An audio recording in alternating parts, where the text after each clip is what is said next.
titulares. Comencemos con las noticias y es el caso que se sigue en contra de la diputada Emilene Mazariegos del Partido Patriota. Según los analistas, es una muestra más de cómo los puestos públicos no son para el servicio público, sino como prebendas para los partidos políticos que llegan al poder. El nombre de Emilene Mazariegos, la diputada oficialista por Huehuetenango que está involucrada en un caso por supuesto tráfico de influencias, ha dado de qué hablar para el analista de Asillas, Javier Brolo. Esto solo confirma que los puestos públicos se están utilizando como prebenda para los partidos políticos. Viene a confirmar una percepción que se tiene del uso patrimonial del Estado con fines político-electorales, que no están en el interés de la población en general y en proveer a la sociedad con un bien común como es el acceso a la salud en este caso. Entonces, lo que implica ese tipo de grabaciones de ser ciertas es eso, de que los puestos públicos se están utilizando como prebenda para poder promover a los partidos políticos en este caso o ciertas candidaturas. Sin embargo, sí hay situaciones delicadas en la forma como esta información viene a salir y que dado que no se tiene certeza de su origen, resulta siendo una información que crea la interrogante, aunque no la demuestra, de que esta situación está sucediendo y hace responsables, identifica responsables, lo cual es un costo bastante grande para la figura, en este caso, de la diputada Emilene Mazariegos. Nuevas estadísticas presentadas por el Ministerio de Salud dan cuenta que la tasa de natalidad en nuestro país sigue en incremento. La mayoría de los casos se da entre niñas de 14 años hasta adolescentes de 19. El Ministerio de Salud Pública dio a conocer que hasta el 25 de octubre se han registrado más de 67,000 embarazos de jóvenes de 19 años y más de 4,000 embarazos en niñas de 10 a 13 años. Según el titular de la cartera de salud, Luis Enrique Monterroso, comparado con años anteriores, existe un mayor registro por encima del 38%. Hasta la semana epidemiológica más reciente que nos corre hasta el 25 de octubre tenemos 67,243 embarazos de jóvenes menores de 19 años.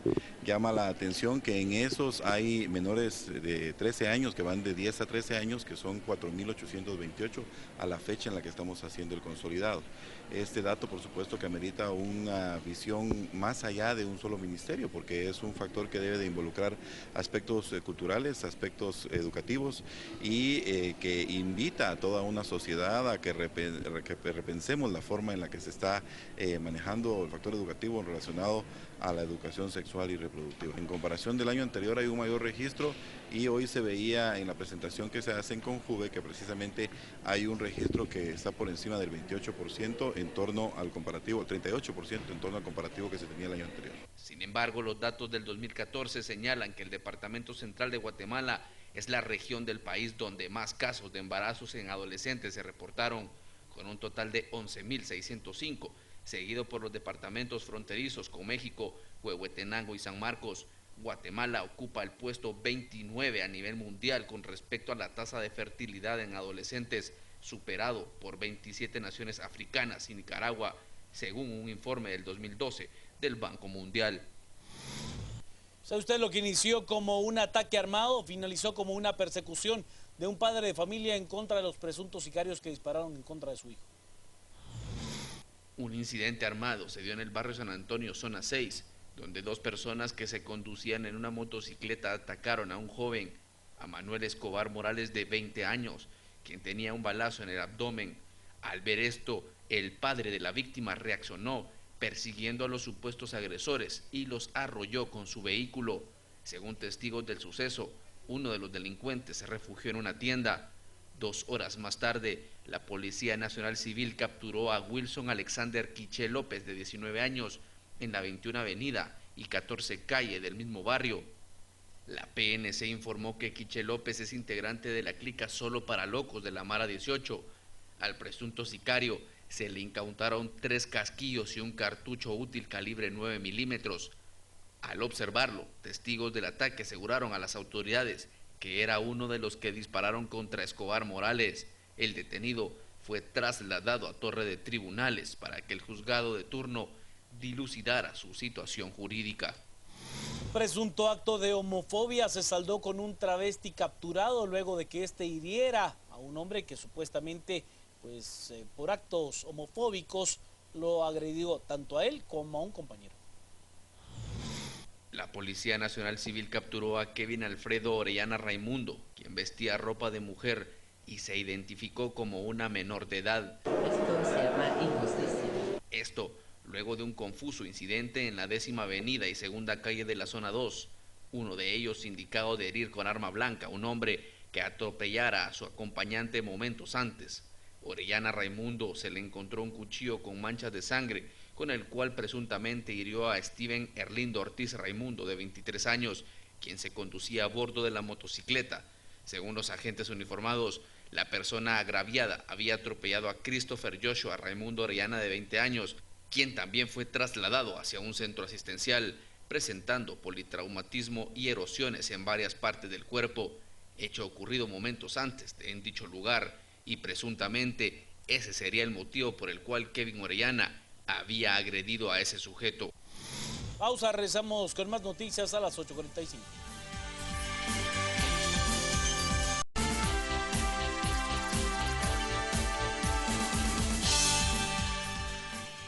Vamos con las noticias a las 8:45 y cuando faltan alrededor de 45 días para celebrar las fiestas navideñas, en la Plaza de la Constitución, en el Centro Histórico de la Ciudad de Guatemala, ya se han iniciado los preparativos para la instalación del llamado Festival Navideño.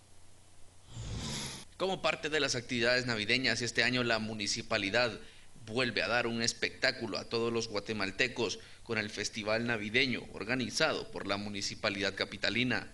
En el Parque Central ya se puede observar cómo realizan los preparativos para la pista de patinaje sobre hielo y el resbaladero gigante. Carlos Sandoval, vocero de la comuna capitalina, señaló que ya se está trabajando para que miles de guatemaltecos puedan disfrutar de este gran festival. Ya se está preparando el espacio para la pista de hielo, que va a ser exactamente igual a la del año pasado, y en la parte de atrás se puede ver el tobogán que se está preparando, que en esta oportunidad lo cambiamos de lado para que no recibiera de frente el sol, pero sin embargo va a ser la misma actividad, son 42 metros de descenso por 9 metros de alto, y vamos a contar con todas las actividades, el trolebús, la iluminación del Paseo La Sexta, la Navidad ya se siente, ya se ve en muchas áreas, y también va a incluir la iluminación de ciertas áreas como la Plazuela España, el Reloj de Flores, el Obelisco, la Avenida Las Américas, Avenida Reforma, el Boulevard Los Próceres, la Plaza de la República, en fin, son muchos los lugares, pero principalmente acá el Festival Navideño va a contar con lo mismo, el puente para que todos puedan disfrutar, la pista de hielo, el tobogán, el área de la nieve que se implementó el año pasado y este año nuevamente vuelve a estar, el nacimiento, las actividades que hay en la concha acústica culturales, que se tienen más de 160 actividades en esos días precisamente. Sandoval indicó que este año habrá una nueva atracción sorpresa que la darán a conocer en los próximos días y que podrán disfrutar todos los guatemaltecos que asistan al festival navideño. En el 2010 inicia una iluminación especial en todo el Paseo La Sexta que no se había visto anteriormente. En el 2011 se implementan 3 unidades de trolebús que empiezan a circular de la municipalidad al Parque Central sobre el Paseo La Sexta, llevando de forma gratuita a todas las personas. En el 2012 se implementa por primera vez la pista de hielo y el tobogán en la ciudad. El 2013 se implementa adicional a todas estas actividades la caída de nieve, y en el 2014, en este año, van a tener una sorpresa adicional. El año pasado el festival contó con la participación de más de 2 millones de guatemaltecos que disfrutaron de las atracciones en el Parque Central. Extraoficialmente se sabe que la inauguración del atractivo familiar será el 28 de noviembre.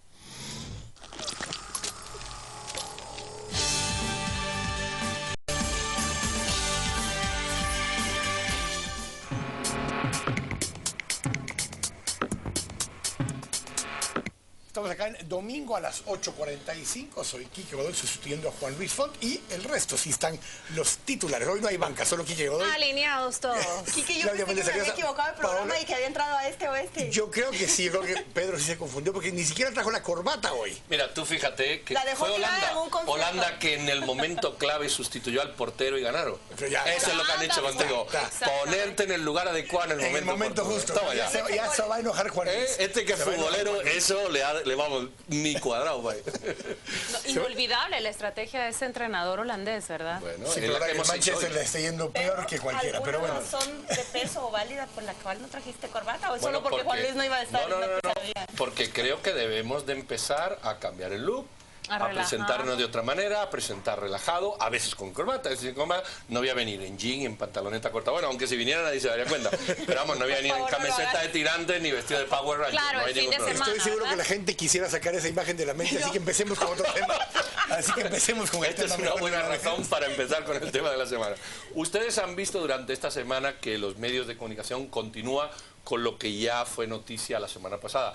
Nos referimos a esa especie de disputa un poquito agria o agriándose en la medida que el tiempo pasa entre el presidente de la República y el ex ministro de Salud, el señor Villavicencio. La razón, esas acusaciones entre uno y otro de quién tiene la culpa de que el ministerio no esté realizando las funciones que debiera o ciertos malos manejos que se achacan por medios de comunicación, analistas de opinión y otros en relación con el gasto, la salud y la ineficiencia del mismo. El señor Villavicencio dice que él no tiene por qué cargar con todas las culpas.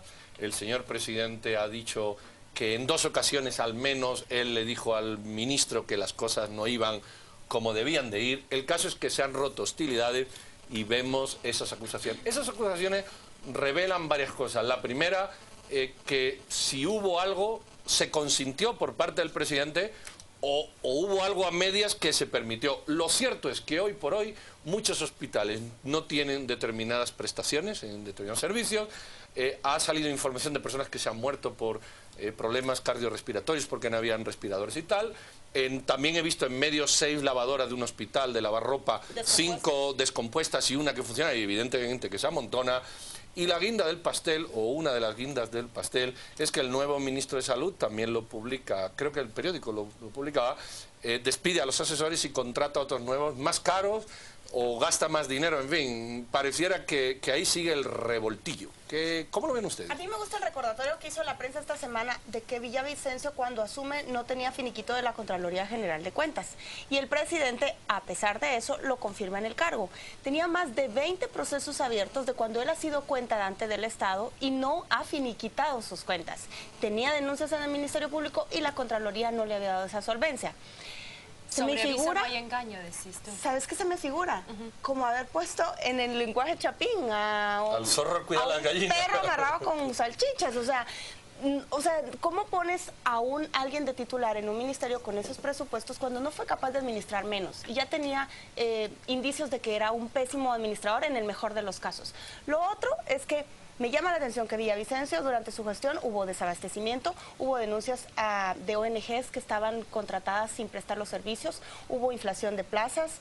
¿Medicinas caducadas? Medicinas caducadas y hubo aquel escándalo de la señora que maltrató a un policía en estado de ebriedad que se decía que era amiga muy cercana de él, que él la había llevado y que ella tenía gran control del sistema básico de salud, ¿no? Que llegó a ser viceministra y antes había sido administradora. Y la señora Tamara Obispo era, ¿verdad? Hubo muchos escándalos y Villavicencio estuvo inamovible hasta este año, que refrenda mi suposición de que el señor se salió del huacal. Quizás dentro de su desborde de malversaciones o de cobros o de pagos, a alguien le quedó mal.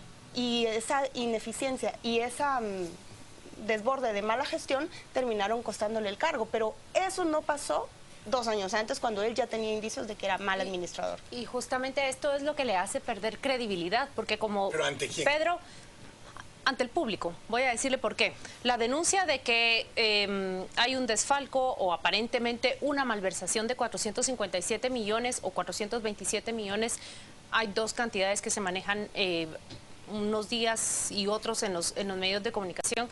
Pero Pedro ha dicho algo y Paola lo ha completado. algo consentido. Y Paola ha enumerado la serie de escándalos, la serie de adversaciones, la serie de interrogantes que se plantearon a la gestión del señor Jorge Villavicencio. Y nunca sucedió algo después de que se cuestionaba algo tan importante, tan vital como el abastecimiento de medicina propicia para cada hospital. Entonces, por eso es que todo esto que Paola ha citado es algo consentido. Ahora, que al final del año 2014 surja una denuncia de parte del Ejecutivo por una malversación, no pierde credibilidad la denuncia que le plantean.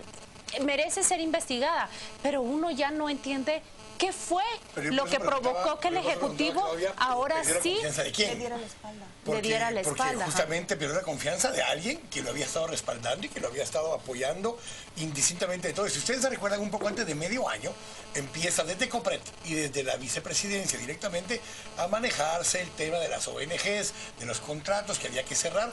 De hecho, se armó un escándalo hace unos meses cuando efectivamente se mandan a cancelar los contratos todos y se pide que se reevalúe qué ONGs, y hubo mucha manifestación de parte de las ONGs diciendo que estaban cortando el tema de los servicios, pero todo esto como que ya traía una desconfianza de la vicepresidencia y de otras instancias superiores al ministro. Pero aquí hay una cosa. Es evidente que la confianza o el respaldo lo pierde el Ejecutivo. Lo más importante acá... Es muy amplio, Claudia. Es de la vicepresidenta, porque ella es la que en su momento desenchufa el respirador. Y el nuevo ministro no es del equipo de la vicepresidenta.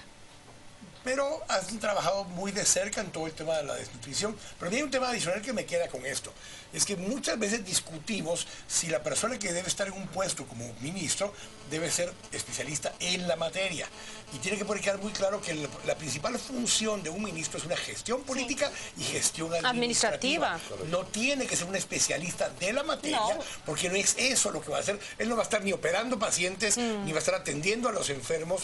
Él va a estar administrando un ente. Claro, si tiene experiencia en el campo que va a dirigir, es mucho mejor. Pero no es esa la parte indispensable. Y creo que es un tema que aquí se ha vuelto mucha discusión siempre, y hemos tenido cuota de poder. Grandes médicos, como médicos, en cargos como estos, y no necesariamente han hecho una buena labor, porque es una gestión más política administrativa. Es lo que se habla también con el cargo de ministro de Defensa. Pero voy a agregar un papel más a esto. En Facebook ha salido un oficio firmado por el presidente o por uno de los presidentes del sindicato de salud, el señor Lara, donde ya le dice al nuevo ministro a dos médicos que tiene que contratar, al salario que les tiene que pagar, y cómo era una cosa ya conversada entre ellos dos y la propia vicepresidenta. ¿Vamos a tocar lo de Milene también? Vamos a hablar sí, pero más adelante. Ahora solo... Ese tema lo vamos a tocar más adelante.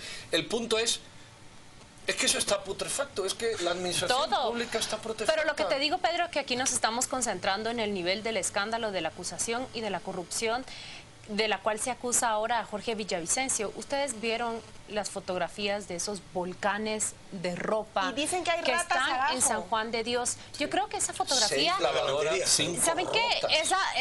Cuando yo vi las fotografías, cuando vi que lo empezaron a publicar, yo dije, eso es la metáfora de todo lo que sucedía bajo la administración de Jorge Villavicencio. Algo se acumulaba de tal manera... Los trapos sucios se lavaban en casa. Pero si no hay lavadora. Ni siquiera se lavaban. Y lo que es peor, amenazan con cerrar la emergencia de un hospital. Alguien se ha puesto a pensar acá en todas las emergencias de vida o muerte, de salud que corren riesgo de no ser atendidas. No, ya está cerrada. Es como esa cuando cierras y te quedas con la gente que está adentro, pero aún así tienen que estarle dando respiración manualmente a los estudiantes de medicina para que la gente del intensivo no se muera. Hay gente en bancas esperando entrar al intensivo. Pero ¿qué pasó en esa administración? Que empezaron a inflar de plazas, de proveeduría, de ONGs, al punto que el presupuesto no alcanzó y aparte lo administraron tan mal. Sobre lo que tú decías, Pedro, no me parece, no me huele a corrupción, me parece que sería más de preguntar las razones por las que el ministro actual le aumenta el salario a los asesores. Quizás despidió a 40, recontrató a 20, acomódase, o sea... Pero me gustaría más bien el beneficio de la duda. No lo sé, tiene el beneficio de la duda. Necesita poner orden. Sí, pero es que, escucha, no puedes poner orden. Aquí hay que decirlo claro, se moleste quien se moleste. Yo creo que el 90%, fíjate el porcentaje de los problemas de la administración pública son los sindicatos.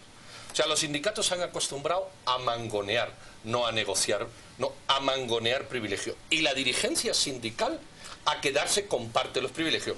Cuando un presidente de eso que ha pasado ahí... Mira, esto, por ejemplo, es un tema sindical. ¿Pero cuánto tiempo toma que se acumule la cantidad? Pero esto es un tema sindical, Quique, y los sindicatos no lo habían denunciado. Y dicho sea de paso, la maquinaria para esa lavandería se había adquirido este año. ¿Cómo es que sucedió eso? Sí, se convierte en la metáfora de todos los trapos sucios. Sí, pero ¿por qué un líder sindical le dice al ministro, tal y como ya habíamos pactado, contrata esto? Y de las 6 lavadoras, se dice, ¿verdad?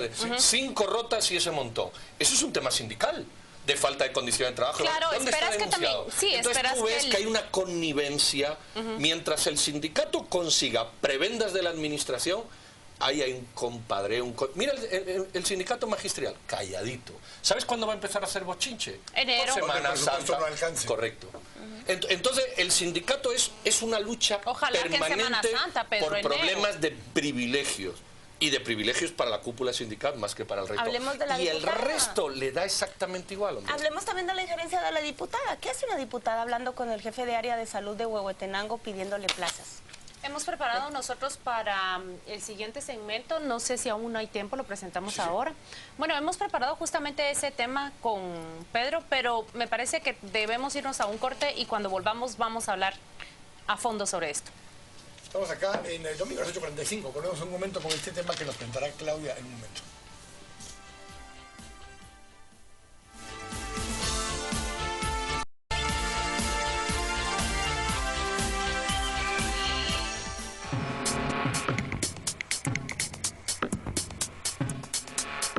Más que un tema de la semana, yo lo llamaría el bochorno de la semana. ¿El bochorno para quién? Para los que supuestamente están implicados en una grabación que ha circulado a través de las redes sociales, Facebook especialmente, y también se ha hecho circular a través de Twitter. Varias páginas poseen ya piezas de este audio en el que en principio se dijo supuestamente la voz femenina corresponde a la diputada patriota por Huehuetenango, Emilene Mazariegos, y a Johnny Villatoro, el encargado de salud en ese departamento. Un día después, el actual ministro de Salud, Luis Enrique Monterroso, reconoció y admitió que las voces, en efecto, pertenecen a cada uno. Vamos a escuchar cómo arranca la diputada esa conversación y le pide a su interlocutor que hablen sin reservas. Aquí vamos a hablar a calzón bajo. Cada quien va a tener sus porcentajes, su cuota de poder de acuerdo a lo que tenga. Yo mañana voy a trabajar con quitarme a la Ligia de ahí usted, porque si yo prefiero que esté María del Rosario, ya es la que le va a dar el apoyo, oye. A Ligia sí la voy a volar porque también se tomó atribuciones sin mi permiso. Usted sabe que me quiero tronar a la Dora, ¿va? La Dora dice que es trabajadora social y dice que solo tiene pensum cerrado, ni siquiera tiene licenciatura. Entonces, lo que empecemos a hacer o mandar un memo de parte de usted donde diga de que las personas que, ¿cómo se llama? Aún no...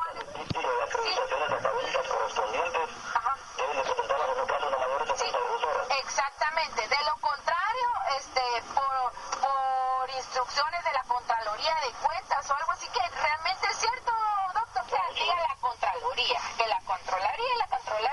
y entonces que con eso los van a estar fiscalizando y que por lo mismo ya les mandaron una tabla que de acuerdo a lo que soca aquí, que de acuerdo a eso es que se va a ganar. La pregunta es, ¿qué hace una diputada disponiendo quién va, quién se queda en los puestos de salud en un departamento? ¿Escucharon ustedes? En la pieza del audio dice claramente, hay que mover a uno de los míos, lo llama ella. Solo que ahora díganle que sí va a tener que trabajar. Verdaderamente vamos a ver si existe una investigación para corroborar con certeza de que pertenece a ella. Ya un funcionario alto ha dicho que sí pertenece a ella, pero ¿qué es lo que revela la grabación? La grabación revela lo que muchos sabemos, pero simplemente ahora lo coloca al desnudo.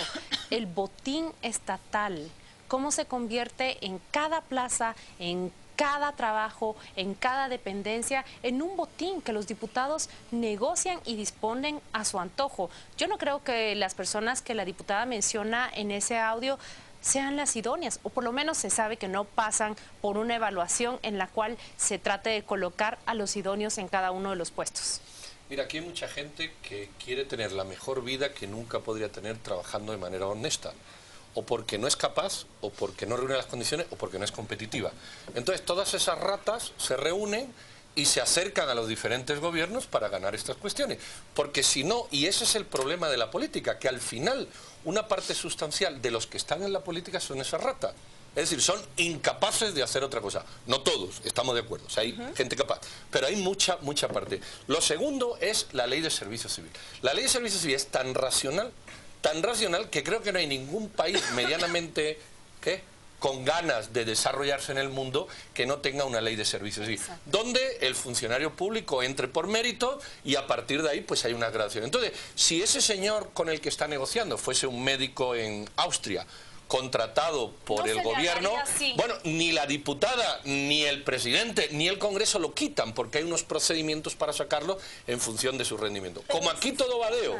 Y claro, el problema es que se enfadan ahora los que no pueden nombrar a deo, que son los mismos que nombraron antes, o se enfadan los que no nombran, que son los mismos que nombrarán dentro de 4 años. Hay que entrar a la ley de servicio civil. Yo creo que estamos con este video confirmando el descubrimiento del agua azucarada, porque la injerencia de diputados y de gente del partido en la administración pública, especialmente del Ejecutivo, es muy común. Por ejemplo, cuando crearon el Ministerio de Desarrollo Social, yo escuché por lo menos de 2 personas que la cantidad de referidos que mandó el Congreso, los diputados, para que ayudaran a darle plaza a los que se habían quedado fuera y que colaboraron con la campaña era increíble.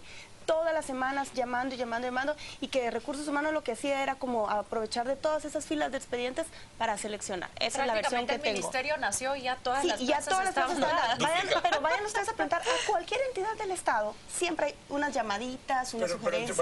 Aquí es más grave, Quique, porque aquí hay una superioridad de la diputada sobre el jefe de salud. Y sobre un doctor, ¿cómo le habla así a un profesional? Estamos hablando de 2 cosas diferentes, bueno, no diferentes, pero agregadas. El caso de las grabaciones. Ya Woody Rivera con el caso de la magistrada, ahora tenemos esta diputada aquí el dilema es que mientras no los cachen no hay clavo. El clavo de Woody y el clavo de la diputada es que los cacharon. Pero es algo normal. Pero creo que se está tratando de una manera muy diferente, porque Woody Rivera tiene una denuncia interpuesta, pero no se escucha que la diputada la vaya a tener de momento. No, pero lo que me refiero aquí es de que el problema no es que lo hagan. El problema es que esta vez los cacharon con una grabación, porque esto se hace 158 veces al día, una por cada diputado probablemente, en los casos. Entonces, el problema aquí hoy no es que estén haciendo esto, el problema para ellos 2 es que los cacharon haciéndolo.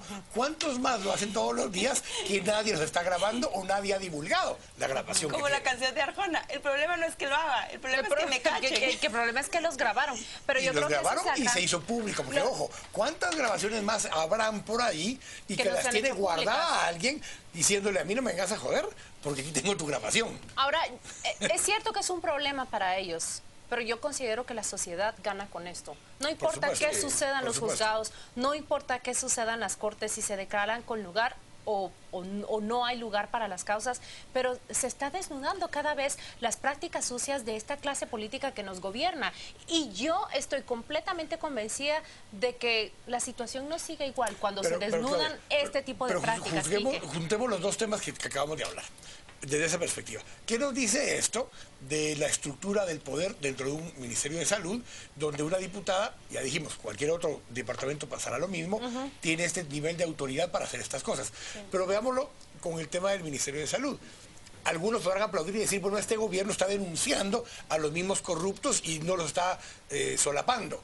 Pero también, ¿qué nos dice lo que decía Paola del proceso de selección? Sabían que que le faltaba el finiquito, forzaron para que lo dejaran tomar posición prácticamente sin finiquito. Entonces, ¿qué nos dice? Claro. No, y lo han mantenido. Le dice lo que dice Pedro. Es que lo que dice Pedro es clave. Cuando uno escucha grabaciones como esa, uno de verdad pregunta, ¿y la ley de servicio civil en dónde está acá? Como para que ella le hable así a un doctor, como para que ella se imponga y para que ella refiera, solo dígale a este que es mío y que no se va a tocar, que ahora sí va a tener que trabajar. ¿Qué auditoría hay sobre el puesto de esa persona que supuestamente antes no tuvo que trabajar? Llegó ese doctor al puesto y si al final no, ya no lo recomienda. Ay, pero hay otra cosa, Pedro decía, de todas las ratas que se acercan a buscar puesto. Hay una porción que quizás sea menor y la mínima, de gente que sí llena el perfil, pero el sistema está tan podrido y tan corrompido que tiene que recurrir a cuellos, a referidos, a bajo de agua, y es como la cola cuando estás haciendo una gran cola, que se te cuelan el que está siguiendo el proceso y nunca va a llegar a obtener esa plaza por el proceso normal, porque siempre va a haber colados que llegan por diferentes vías, y quizás haya buenos cuadros, pero tienen tanta culpa como el incompetente que también llega al puesto, pero es un sistema que promueve eso. Ahora yo quisiera hacerle otra pregunta. No hay meritocracia en proceso. Hasta que no entendamos todos, es como el dilema del prisionero, hasta que no entendamos que la ley de servicio civil es el único, bueno, la ley de servicio civil u otra parecida, el único mecanismo para que realmente tú puedas optar a algo. Y no sea por cuello, sino que sea por meritocracia. Vamos mal. El tema es que este país ni lo exige quien lo tiene, ni el político. A mí esto me recuerda un poco la tecnología, lo que estáis hablando, porque esto es bueno que salga. Aquello de, ¿cómo se llama? Video Kill de Radio Star, ¿no? Sí. Lo que ahora esta chica ha puesto de manifiesto, cómo la tecnología...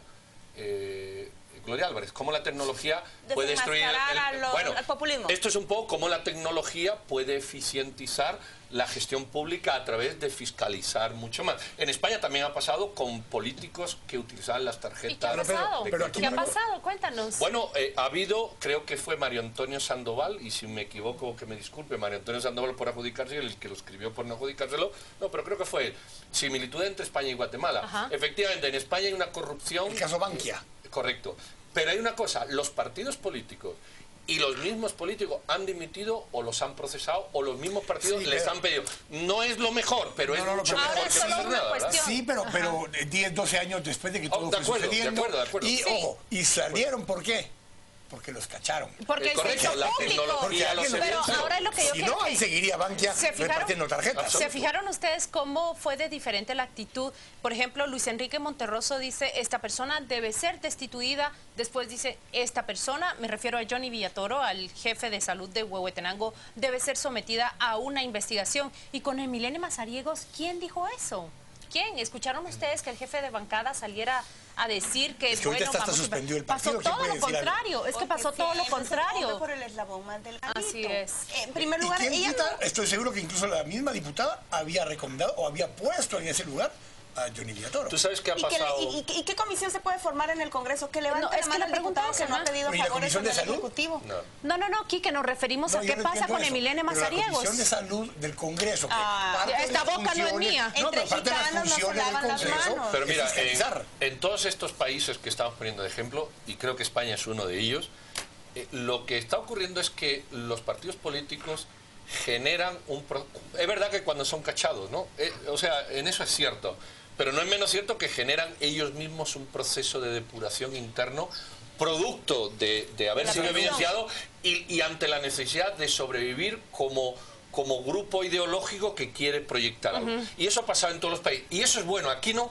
Aquí, como los diputados no están adscritos a ningún partido político de manera ideológica y saltas y quitas, si te descubren aquí, pues te pasas. Ella puede saltarse a otro lado. Eso es el paso sustancial si tú quieres que falta. Porque la corrupción la puedes reducir, pero nunca la vas a anular. Yo no sé si hay todavía parte de los audios, pero en algún fragmento de la conversación, la diputada le dice a él, le pido que por favor haga esto y esto y esto, porque luego quieren perjudicar y dañar mi prestigio. Pensé que ibas a decir lo de calzón bajado. Bueno, sí, eso... Mejor otra figura que creo que no quiere tener en mente. Vamos a ir al corte. Estamos acá el domingo a las 8:45. Volvemos en un momento.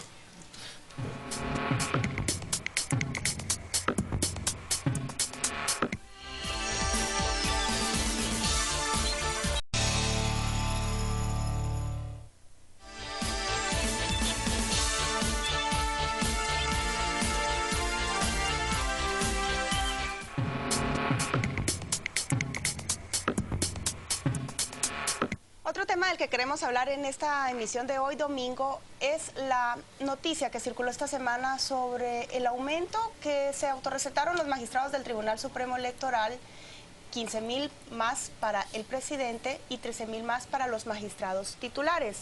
En el contexto de una crisis económica quizá de las peores que ha tenido Guatemala en la última década, que ha llegado al punto de que se han suspendido pago de salarios a dependencias públicas.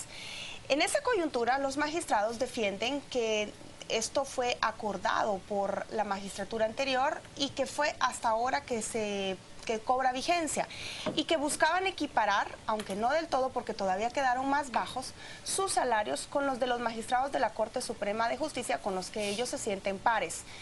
En ese contexto, mire usted esta tabla que se salió a circular y yo la tomé para discutir acá en la mesa de Diario Prensa Libre.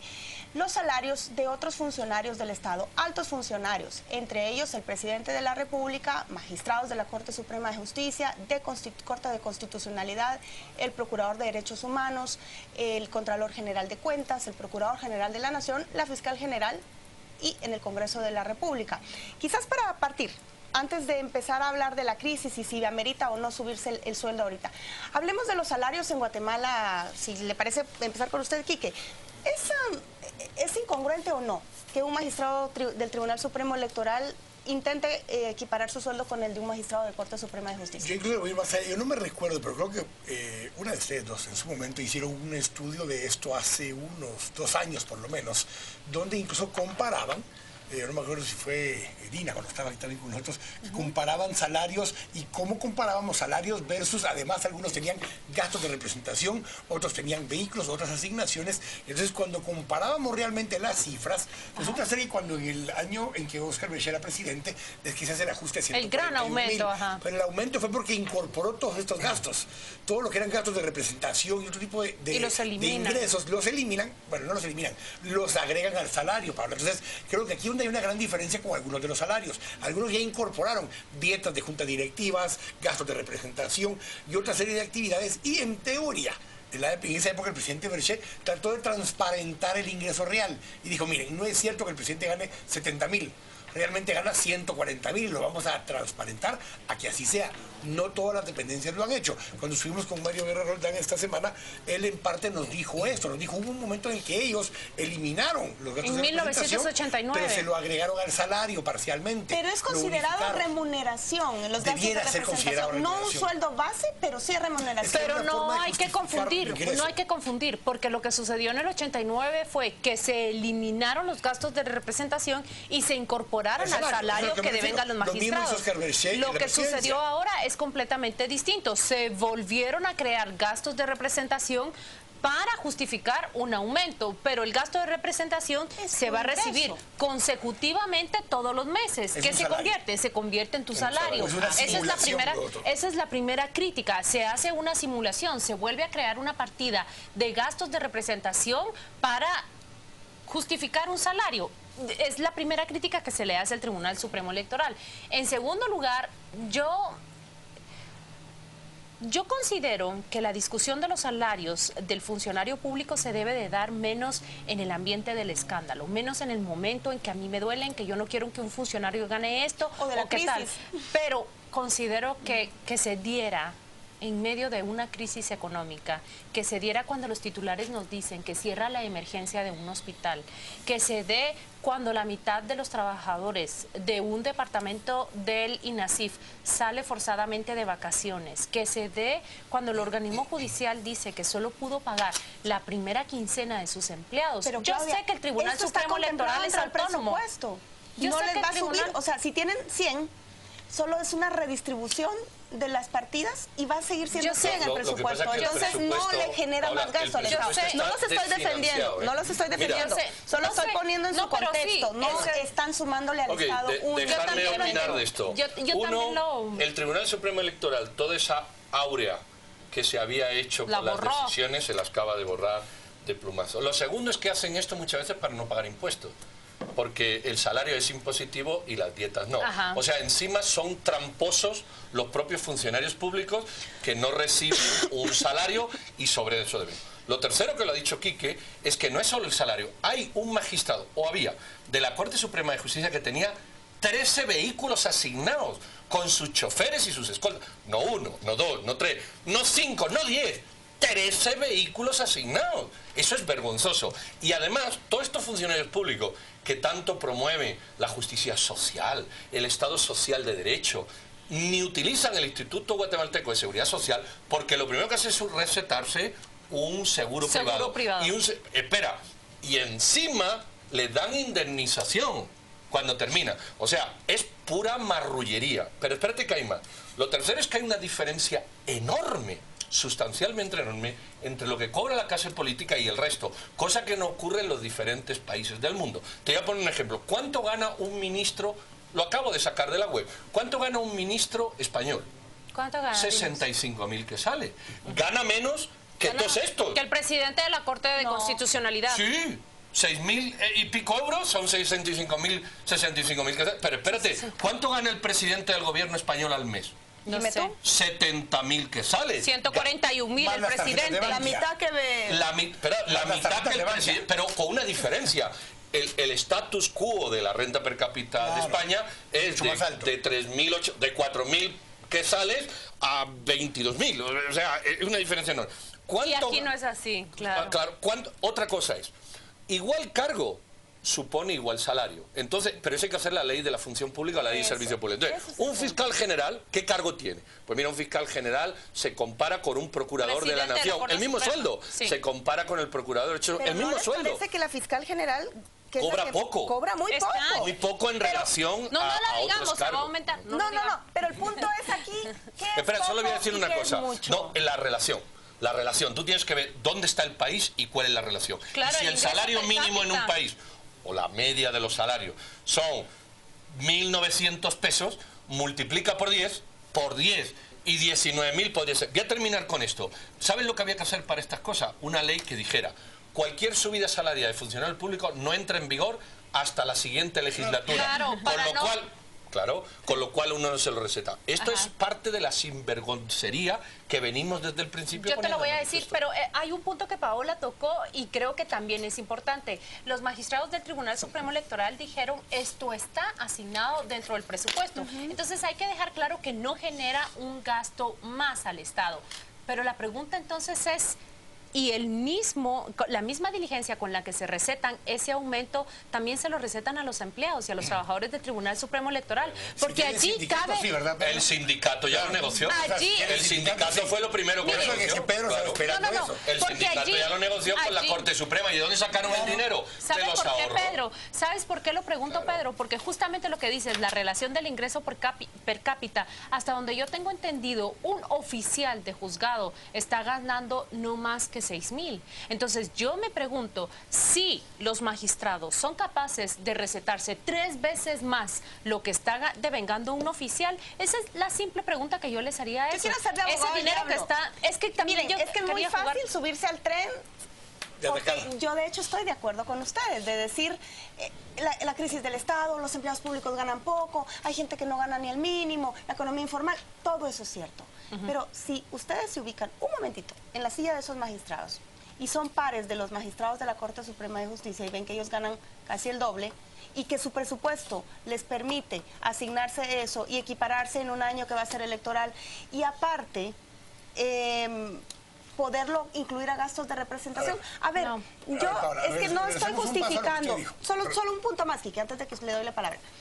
Yo no los justifico, pero no están fuera de la legalidad. Pero yo creo que aquí va más allá que eso. Hacemos un paso. Cuando esas personas metieron sus expedientes para ir al cargo, ellos sabían cuáles eran los ingresos, cuáles eran las condiciones que iban a encontrar y que no iban a encontrar. ¿Pero por qué queremos que ganen poco? No ganan poco. Es que toda esta escala está desproporcionada. Pero a ver, todo esto es un descalabro. Parte del esquema, yo estoy de acuerdo y coincido especialmente con lo que decía Pedro de la ley de servicio civil y la meritocracia.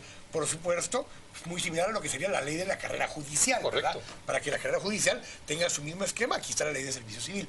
Pero en este caso, no me puede decir a mí, es que como ya llegó y hasta ahora volteó a ver y se enteró que los magistrados tales y tales ganaban el doble. Ajá. No, él sabía desde el inicio. Y si la gente lo está llegando a hacer, ¿por cuánto va a ganar? ¿O cuánto podría llegar a ganar? Es la calidad de funcionario que tenemos. Totalmente de acuerdo. Pero por otro lado, Paola, yo no considero que ellos ganaran poco. Ganan 50.000 quetzales. Claro, y no quiere decir que no tengan derecho a tener un buen salario. Yo esa parte no la discuto.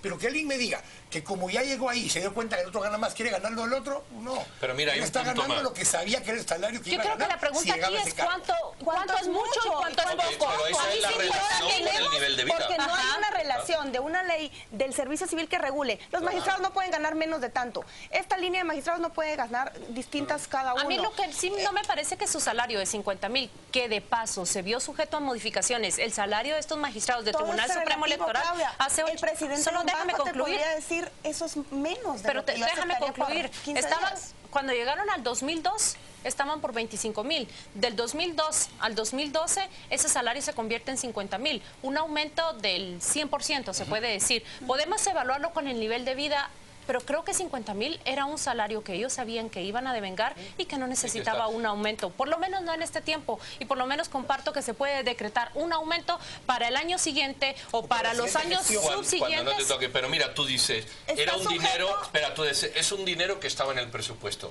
Es que ese es el problema. Tenemos un presupuesto desfinanciado.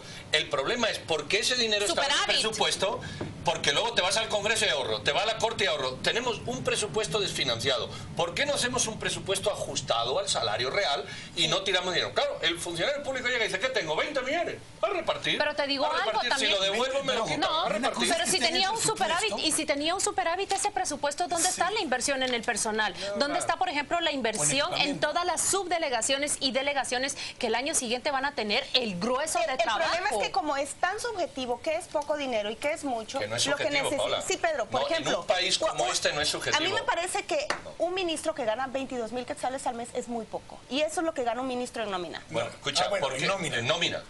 Vamos a gastos de representación. Algunos están incluidos. Eso es, tú te vas y el gasto de un funcionario público es el salario que gana sobre lo que paga impuestos. Las dietas, que es un sumatorio de a las comisiones que pertenece, a las reuniones que va, a las bueno, hay ministerios que no tienen. Fijémonos en el Tribunal Supremo Electoral, tenemos claro que ganan 50.000. Partamos de ahí para esta discusión, porque vamos a encontrar seguro de vida, sí, seguro de salud, sí, vehículo, gasolina, chofer, es que eso es dinero. Pero cuando si tú te vas a una empresa con la registradora de la propiedad que gana 70 o con el jefe de la SAT que gana 100, con el presidente de la República está fatal. No hay una escala y entonces cada quien se ha ido recetando sus aumentos como le da la gana. Esto se volvió lo único que a mí y como hablas de hacer comparaciones más justas, creo que ese Doing Business o Estrategia y Negocios que constantemente publica la escala de salarios de los ejecutivos de Centroamérica. Paola, las grandes transnacionales tienen salarios para sus gerentes medios lo que está ganando el Tribunal Supremo Electoral, tomando en cuenta lo que dice Pedro, un seguro de vida, un seguro médico, transporte, un piloto, y creo que ellos se están ubicando en ese nivel, y ese nivel a mí no me parece por menos que despreciable. 50.000 quetzales me parece a mí un salario que dignifica el puesto. Hay una diferencia, y es que ese gerente del transnacional, si no consigue los objetivos que la empresa le da, tarda 5 segundos en irse a la calle. Sí. Y este no hay Dios que se lo quita de encima y encima se perpetúa. Ese es el gran problema. Por eso lo público no hay que tocarlo. Mira, un ministro en España cobra 65.000 quetzales. El triple que el de aquí. Espera, que ahora vas a ver la referencia que tú estabas pidiendo. El salario básico en España oscila por los 1.000 euros. 1.000 euros. 1.000 euristas, claro. 1.000 euros, son 10.000 quetzales. Es decir, un ministro cobra 6 veces más que el salario mínimo. ¿Cuánto es el salario mínimo aquí? Está en 2.500. 2.000 por 6, 12.000. Ese debía ser el salario de un ministro. ¿Quieres comparación? Esa es la comparación. Bueno, miremos qué ministros van. Esa es la comparación. Sí, pero en todo caso el mensaje ha sido muy triste para este tribunal, porque justamente, como lo decía el licenciado Guerra Roldán cuando lo entrevistamos el jueves, habían escrito promesas habían escrito promesas en estos 6, 7 meses y luego de tajo las borraron completamente. Y más importante de la manera en cómo cerró la entrevista, Quique, con eso lo dejo porque sé que tenemos que irnos. Tenemos que irnos ya al corte, pero eso es parte de lo que creo que la discusión que generó ahora era parte del objetivo de poder empezar a evaluar realmente dónde y cómo deberían estar los salarios. ¿Y quién decide cuánto es lo que no debe ganar ser quién? ellos mismos. Crear un escalafón. Ellos mismos nunca, pero sí debería haber un orden. Miren, yo les quiero presentar rápidamente la portada de Contrapoder de esta semana. Hablamos de educación, hablamos de religión y también hablamos de fútbol. Carlo Ancelotti, la figura más importante del Real Madrid, que no es ni James ni Ronaldo, es el director técnico italiano, que es un hombre bastante apacible. Ronnie Madrid, el pastor a su derecha, que le rehuye la corbata y también al ego, ahí le contamos por qué.